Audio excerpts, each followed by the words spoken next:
Welcome back. Restart by Gordon Corman. Chapter 14. Still not on my couch. Still at school.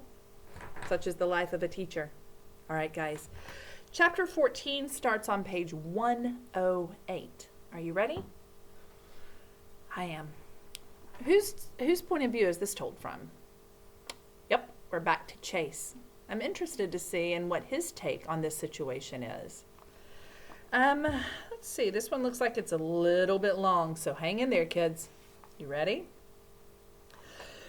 Sorry. I had a frog in my throat. That's an idiom. What does that mean? You're right. I had to clear my throat. There's not an actual frog in my throat. Maybe there is. Chapter 14, Chase Ambrose. My dad recently bought himself a souped-up Mustang with 400 horsepower, huge tires, and just enough of a defect in the muffler that it roars like a bulldozer. Roars like a bulldozer is a simile, you guys. And for those of you doing a mentor sentence with me this week, there is your mentor sentence. Let me read that to you again. So if it roars like a bulldozer, it's comparing the sound that it's making to the noise of a bulldozer, right? Using like or as. So that makes it a simile. Very cool. So let me read it again. My dad recently bought himself a souped-up Mustang. If something's souped up, then it means it's got all sorts of added stuff to it. It's the fanciest. It's the top of the line. A souped-up Mustang with 400 horsepower, huge tires, and just enough of a defect, or something wrong, in the muffler that it roars like a bulldozer. That's what he drives when he isn't in the Ambrose electric truck. He won't be caught dead in Corian's van. And he assures me, when I'm 16, my first lesson will be behind the much-beloved wheel of the Stang, as he calls it. Oh, I hope not, I tell him, because I won't be able to make out a single word over the engine noise. He laughs appreciatively.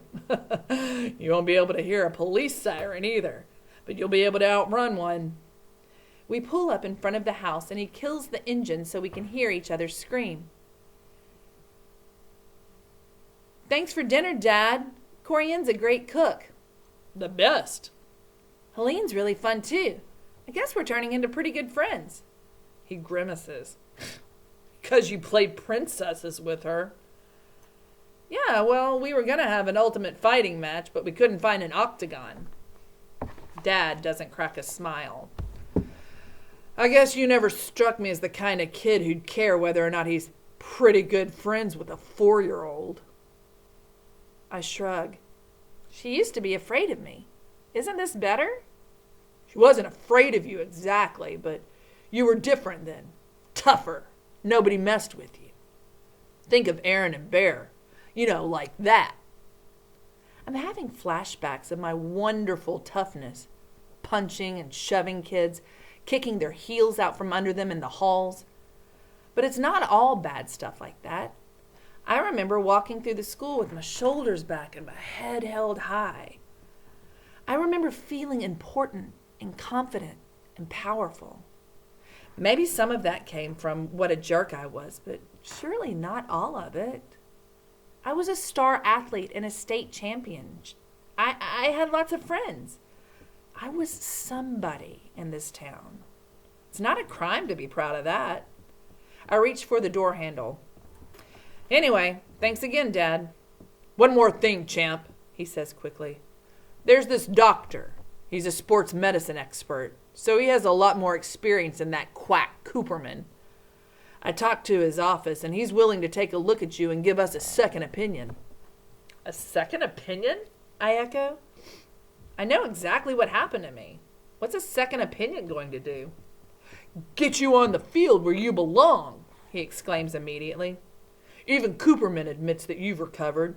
It shouldn't cost you your whole season. I want us to think about this Dad. This one whole page just has me spun out about Dad. First of all, he almost seemed proud of the fact that people were afraid of Chase. It's almost like he's disappointed that he's kinder now than he used to be. And it almost sounded like he was discouraging Chase from playing with his 4.5-year-old sister, or his 4-year-old sister, Helene. What kind of guy does that? I'm starting to understand now why maybe Chase was a bully. Is it because his dad is too? Page 110. Hey, Dr. Cooperman explained all that, I remind him. You know, abundance of caution, blah, blah, blah. And if that's the right move, Dr. Wynn, I promise that's how you say it, Wynn, will tell you the same thing. But if it's not, you're throwing away your 8th grade year. Maybe another state championship. Nobody's ever won 2 in a row. Not even me. His face flushed with passion. There's no doubt in my mind that he is 100% sincere. Even more amazing, he's talking about me surpassing what he accomplished with the Hurricanes. Obviously, there's a lot I can't remember, but for him to suggest that I might go beyond him, that he might be second best after me, that's huge. How could I not see this Wynn guy? Like, he's a specialist, which means he knows more about sports injuries than anybody, including Dr. Cooperman. If he gives me the okay to play, well, then nobody can stop me. I'll tell Mom, I promise. God, no! He explodes. And when I gawk at him, he adds, oh, we don't want to worry about her. You know, she's got enough on her mind. I'll take you to Dr. Wynn, and when we get the all clear, then we'll find a way to bring it up to your mother. I don't want to get my hopes up too high. You mean if we get the all clear, I amend. Yeah, whatever. But I got a good feeling about this, champ. You'll have your old life back before you know it. My old life. I allow my mind to sift through the idea. I'm excited to play football, but what I really crave is the chance to be me again. To make up with my best friends and mend fences with the team. Mend fences means to, mend fences would mean like repair friendships. Those feelings of self-assuredness and pride won't just come from memories anymore. It could all happen very soon. So now Chase is getting really excited about this thought of maybe playing football again because he's feeling like, well, at least maybe I could get my old friends back. Is that going to be the best thing for Chase? Maybe, if his old friends are truly good friends. Page 111, right after the page break. Bear snatches the pass out of the air, hugs the ball close to his body, and executes a lightning spin move around a lady pushing a baby carriage on the sidewalk. Watch it, she barks as the startled baby starts to scream. Sorry, I shout over my shoulder, and we continue along Portland Street, tossing the ball between the three of us. I'm not back on the team yet, but no one said I couldn't play a friendly game of catch as we make our way to our community service. The friendly part is just for us.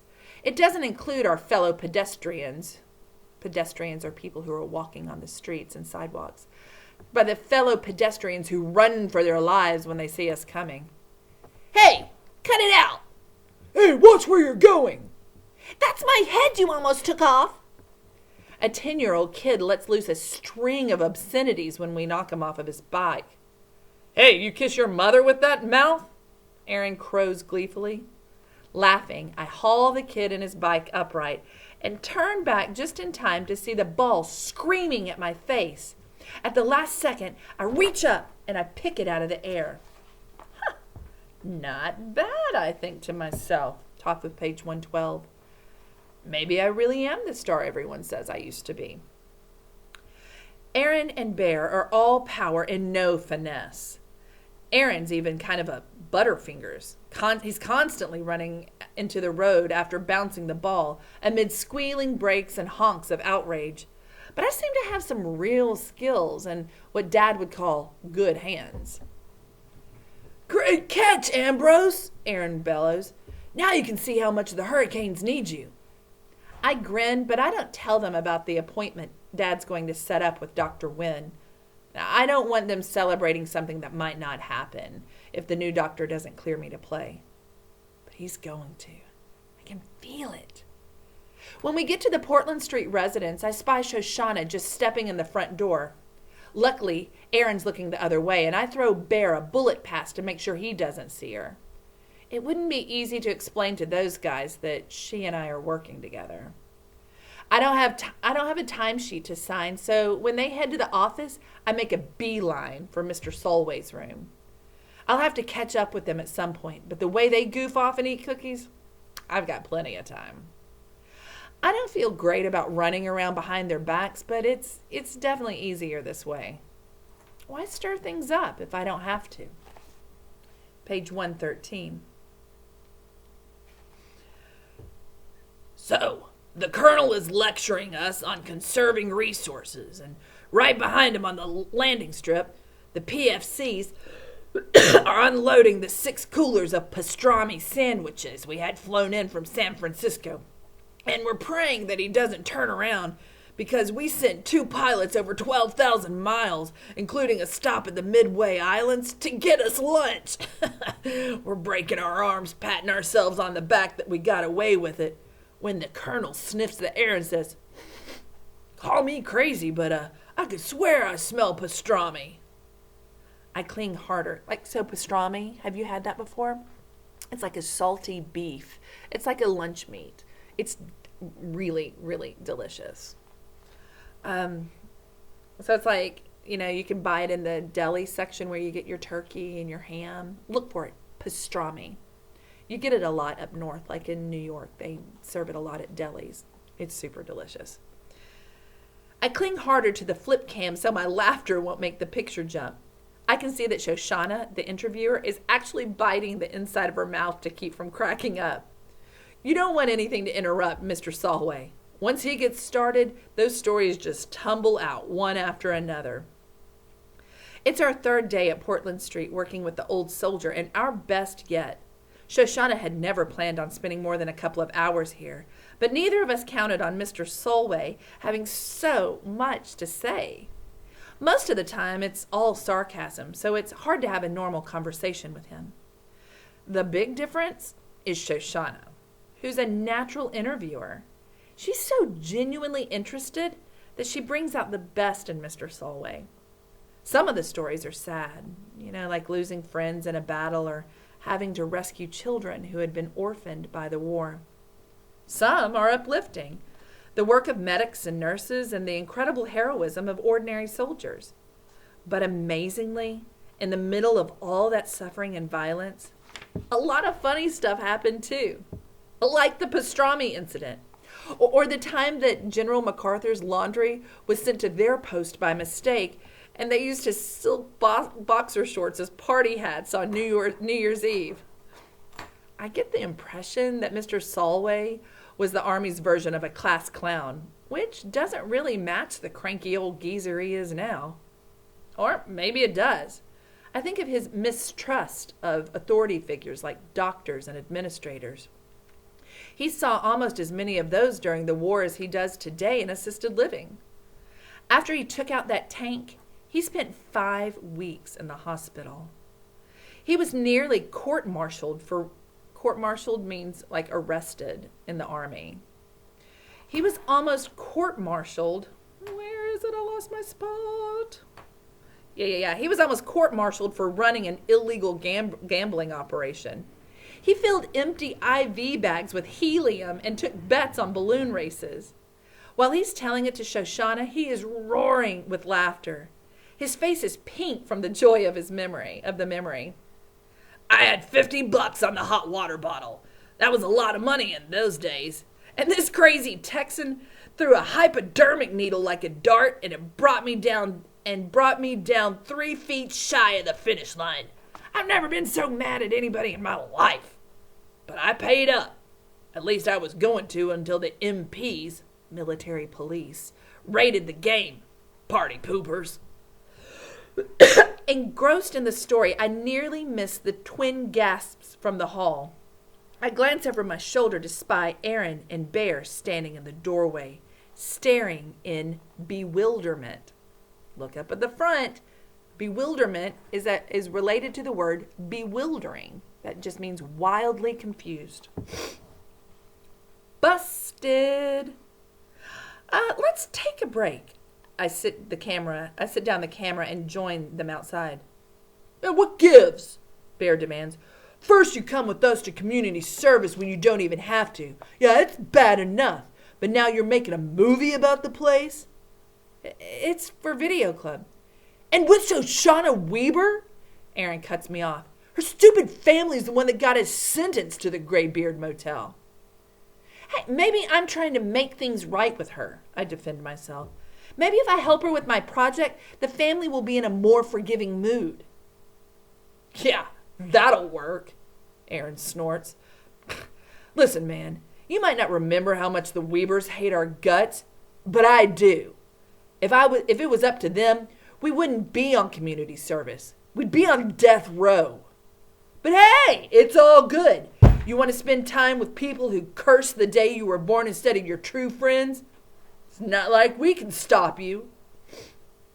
I'm torn. On one hand, I'm not doing anything wrong. Still, I've kind of brought this on myself by covering up the fact that I'm working with Shoshana. Aaron looks honestly hurt, like I'm stabbing him in his back. And let's face it, he might be kind of right. After all, I didn't have to be so secretive about this video project. Bear chimes in. And of all the Dumbledores in this place, why do you have to pal around with that one? If you're looking for relics, that means like an antique. This place is like an all-you-can-eat buffet. Why him? We're interviewing him, I try to explain. He's the most interesting person here. Guy's a war hero. They stare at me like I've got a cabbage for a head through this long, weird silence. Turn to page 116. Finally, Aaron mumbles. Yeah, you showed us the picture. Well, the way you ignore all the residents around here, I figured maybe you forgot. Yeah, well, I didn't, Bear snaps. We know all about Mr. Steinway. Solway, I correct. Aaron is annoyed. Listen, when you're practicing football 3 hours a day and doing community service because you have to, not because it's your hobby, you've got a lot more on your mind than remembering every old coot's name. Come on, Bear. Look who's talking about forgetting, Bear asked resentfully as they head down the hall. Ugh, way to go, Chase. I chew myself out as they round the corner. Chew myself out. There's an idiom. What does that mean? If you chew somebody out, does that mean you're... Are you nibbling on them? Are you eating them? No, that doesn't make any sense. If you chew somebody out, it means you're really fussing at them. So he's saying he's chewing himself out. So he's fussing at himself in his head. Like, oh, you big dummy. Why are you do that? Way to go, Chase. Middle of page 116. I chew myself out as they round the corner. This is exactly what I was trying to avoid. And now they're ticked off at me. Worse, they feel like they can't trust me anymore. What next, huh? When I re-enter the room, the first thing I see is Mr. Solway's walker standing against the wall. The old soldier himself is up on his feet, directing Shoshana, who's pulling a heavy box out of the closet. You know, she's saying. I thought being in the army taught people to be more orderly. Mr. Solway throws his head back and guffaws loudly. Well, I'm the exception to that rule. Some of the fellows, to this day, they make a bed so tight you could bounce a quarter off the blanket. Me, I always hated the spit and polish. I promised myself that the minute there was no sergeant around to search for a speck of dust on my boots, I was going to be as messy as I wanted to be.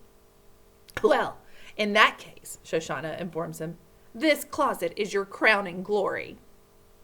Instead of being insulted, the old soldier looks kind of pleased. I can see it from all the way across the room. There are a few shirts, pairs of pants, and one suit on hangers pushed over to one side. The rest of the space, 90% of it, is jam-packed with what can only be described as stuff. Picture the entire contents of a house crammed into a tiny 4x4 space. All the things that would end up in a basement, the garage, the attic, live in that closet. There are books, ping pong paddles, a broom, a couple of bowling trophies, hip waders and a fishing rod, framed pictures, a weed whacker, ice skates, a 3-foot-high oriental vase with a crack up the side, a golf umbrella, a garden gnome, luggage, and cartons of varying sizes. Cartons are boxes. As I cross out the room, I get a peek inside the box that Shoshana has dragged out. It contains 3 replacement furnace filters, jumper cables for a car, and a sterling silver nutcracker set. It looks like exactly what it is, the things a person collects over 86 years. And when that person moves to a place where all the storage space is one little closet, it gets pretty tight in there. Well, we've got a lot of great footage on Mr. Solway talking, Shoshana explains for me from the depths of the collection. But what we need are some visuals to cut away to, like mementos, old photographs, that sort of thing. What do you think? When we're talking project business, she sometimes slips up and treats me like a fellow human. Good idea, I agree. Mr. Solway peers into another box. Son of a gun! I was wondering what I did with my 32-piece ratchet set. That's a wrench set. I look at him standing up and walking on his own, even bending over to see what's inside of the carton. It's hard to believe that this is the same Mr. Solway that I first met, struggling on his walker and never even bothering to open the blinds to let some light into his gloomy room. Maybe when his wife died and he moved into Portland Street, he lost focus because everything in his life used to revolve around her. But now that Shoshana and I are coming over to work on the video, he's totally different. He wants to present himself well on camera, so he shaves, he dresses well, stands straighter, walks better. According to the nurses, his appetite has improved at mealtimes. We dig around some more, moving stuff out of the closet and unpacking boxes until the floor is covered in knickknacks. We do find a few things that we can use in the video. Black and white photographs from the barracks in Korea, the Solway's wedding picture in a double frame with one from their 50th wedding anniversary, his old military dog tags, and another set belonging to a buddy who was killed in the war. We've got enough, but Shoshana is like a bloodhound. Ooh, I hear a simile. Shoshana is like a bloodhound. Means she's on the hunt, isn't she? Sniffing out clues. She's on her hands and knees in the closet, running her hand along the baseboard. Top of page 119. What are you doing back there? Mr. Solway asks. Drilling for oil? She reaches behind a golf bag and draws out a navy blue velvet jewelry box of an odd triangular shape. Embossed or stamped in the silver on the lid is the Great Seal of the United States. You found my medal! Mr. Solway exclaims in amazement. Glowing with discovery, Shoshana flips open the cover. The box is empty. Mr. Solway frowns. Well, it must have fallen out. Shoshana and I give the closet floor a thorough inspection. No metal. In this place? He's sarcastic. Lots of state occasions here. Wheelchair races, canasta games, colonoscopies. But what about before that? Like before you moved here? He casts her a wry grin. I get you. What if the crazy old codger picked up the empty case for a medal he lost 20 years ago? No, don't apologize. That's a valid question. The answer is, I never wore it. Not that I was ashamed of it, but it didn't feel right. Like I'd be saying, look how great I am. I've got a better medal than you. Any dimwit can win a Purple Heart. My wife used to take it out once a year on Veterans Day, and when I refused to wear it, she'd polish it up and put it away again. Maybe one time she misplaced it. She was confused towards the end, so I guess it's possible. He retreats to his easy chair and sits in silence. Turn to page 120. Talking about his wife, always makes him sad. We quit filming early in order to leave our subject with his memories. I love Mr. Solway, but he's pretty weird, Shoshana says as we cross the lobby, heading for the exit. He won his country's highest honor and basically ignored it. Well, people were different then, I offer. Like more modest. Do you know what the word modest means? You're going to be in charge of looking it up. That's today's assignment. What does the word modest mean? You'll have an opportunity to do it on a Google form soon. It's used again in here. Yeah, sure, modest. But to care so little that you don't even bother to open the case to see if the metal's in there? And then hide it in the back of your closet behind a golf bag? You're gonna be a real oddball. We're going through the sliding doors, which might be why she doesn't notice that I stagger, fall back for a split second. Missing metal. Empty case buried under tons of junk. Mr. Solway's metal wasn't lost. It was stolen. Somebody pocketed it and tossed the case where it would be hard to find. Who would do such a thing? Who would do such a thing? There are plenty of possibilities. Portland Street is a busy place with a big staff. Doctors, nurses, attendants, service people. There were painters in recently. It could have been one of the other residents or even a visitor. But as I run my mind over the range of suspects, an image keeps forcing itself in front of my eyes. I see a $20 bill in Mrs. Swanson's shaky hand. I see greedy fingers snatching it away. Bear. And Aaron gloating over the pizza that they would buy. Of course, there's a big difference between $20 and the decoration awarded to a war hero to honor his bravery above and beyond the call of duty. But somebody greedy enough to take money from a confused old lady who thinks she's tipping room service? How could a guy like that pass up a chance to get his hands on something far more valuable? I must turn pale because Shoshana regards me in concern. Hey, are you okay? You look like you're about to faceplant. I'm fine. But I am so not fine. But I keep my mouth shut. What kind of friend am I that I instantly suspect Aaron and Bear of stealing Mr. Solway's metal? What kind of friends are they that it's so easy for me to believe that they did it? 2 hard questions, followed by a third. What should I do now? So now Chase is thinking that Mr. Solway's metal hasn't been lost, but it's been stolen.